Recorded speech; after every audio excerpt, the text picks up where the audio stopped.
સાબરકાંઠા જિલ્લાથી મહત્વના સમાચાર આવી રહ્યા છે। સાબરકાંઠા જિલ્લાના બી ડિવિઝન પોલીસ સ્ટેશન વિસ્તારમાં બનેલ અનડિટેક્ટેડ મર્ડરનો ગુનો ડિટેક્ટ કરવા એલસીબી, એસઓજી તથા બી ડિવિઝન પોલીસ સ્ટેશનની અલગ અલગ ટીમો બનાવવા તપાસ કરી સીસીટીવી સર્વેલન્સ અને ટેકનિકલ સર્વેલન્સ તથા હ્યુમન સોર્સ મારફતે તપાસ કરતા મર્ડર કેસમાં મરણ જનાર ગોપાલભાઈ શકરાભાઈ ઓડના આરોપી દીકરો મિતેશ કુમાર ગોપાલભાઈ ઓડ, ઉંમર વર્ષ 26, રહેતા એકટાણ, રેસિડન્ટ લીલાબેન ખરાડિયા, ભાડાના મકાનમાં, તાલુકો હિંમતનગર, જિલ્લો સાબરકાંઠા।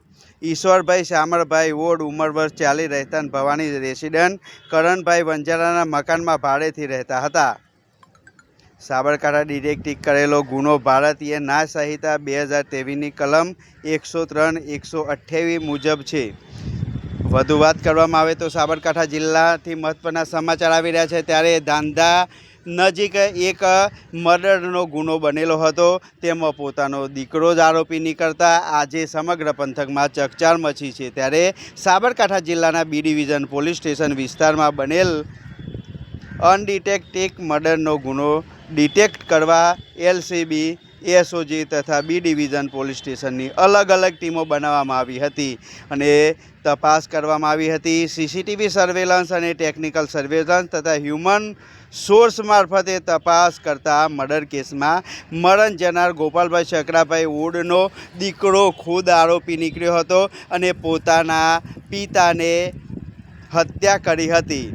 આજ રોજ સાબરકાંઠા જિલ્લા પોલીસે દીકરાને પકડી અને જેલના હવાલે કરવામાં આવ્યો છે। દીકરો અને અન્ય એક સાગરીત સામેલ હતો।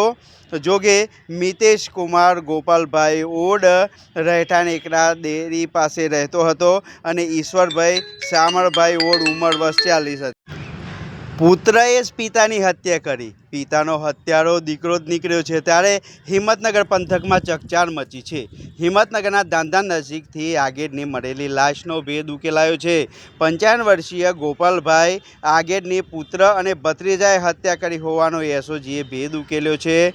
ઘર કંકાસ લઈ પુત્રએ બોથડ પદાર્થ વડે ઘા ઝીકી પિતાની હત્યા કરી હોવાનું બહાર આવ્યું છે। હાલ તો સાબરકાંઠા એસઓજી, એલસીબી પોલીસ દ્વારા પુત્રને સાબરકાંઠા જિલ્લાના હિંમતનગર બી ડિવિઝન વિસ્તારમાં ખૂનનો ગુનો નોંધવામાં આવેલ છે, જેની હકીકત એ પ્રમાણેની છે કે ગોપાલભાઈ શંકરભાઈ ઓડ, જે ઉંમર વર્ષ 55ના છે, એકતાનગર રેસિડેન્સીમાં ભાડેથી રહેતા હતા।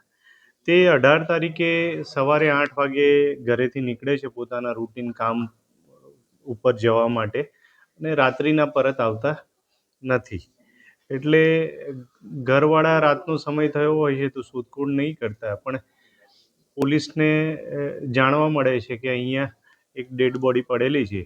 એટલે પોલીસ સ્થળ ઉપર જાય છે અને સ્થળ ઉપર જઈને કાયદાકીય કાર્યવાહી કરે છે। આ દરમિયાન એમનું પોસ્ટમોર્ટમ કરાવતા અને જોતા એમને બોથડ પદાર્થથી ને ગડદાપાટુનો માર મર્યો હોય એવું જણાઈ આવેલું, જે આધારે પોલીસ અધિક્ષક શ્રી તરફથી જુદી જુદી ટીમો બનાવવામાં આવેલી, જેમાં SOG, LCB, Himmatnagar B division police સ્ટેશનની ટીમો કાર્યરત થયેલી અને ટેકનિકલ સર્વેલન્સ હ્યુમન સોર્સથી તપાસ કરેલી, જેમાં કોણ કોણ આ વ્યક્તિના મિત્રો, સંબંધી, કોની સાથે આની મુલાકાત થતી હતી એ બાબતે ઊંડાણપૂર્વક તપાસ કરવામાં આવેલી અને તપાસના અંતે ખબર પડેલી કે જે મરણ જનાર છે એમનો દીકરો તથા અન્ય એક વ્યક્તિ કે જે એના કુટુંબી, સગા અને મિત્ર જે રૂટીન રોજે એ મળતા હોય છે, એમણે જ આ મરનારને મારી નાખેલા। પાવડાનું હાથું હતું, એનાથી માથા ઉપર તથા શરીરના બીજા ભાગ ઉપર ઈજા કરેલી અને આરોપીઓને પોલીસે પકડી લીધેલા છે। આગળની કાર્યવાહી ચાલુ છે।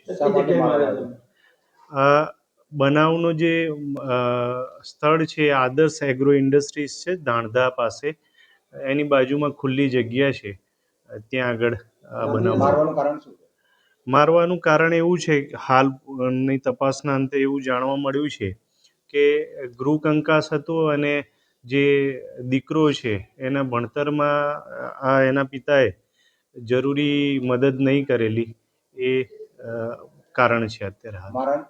મારનાર આરોપી કોણ છે?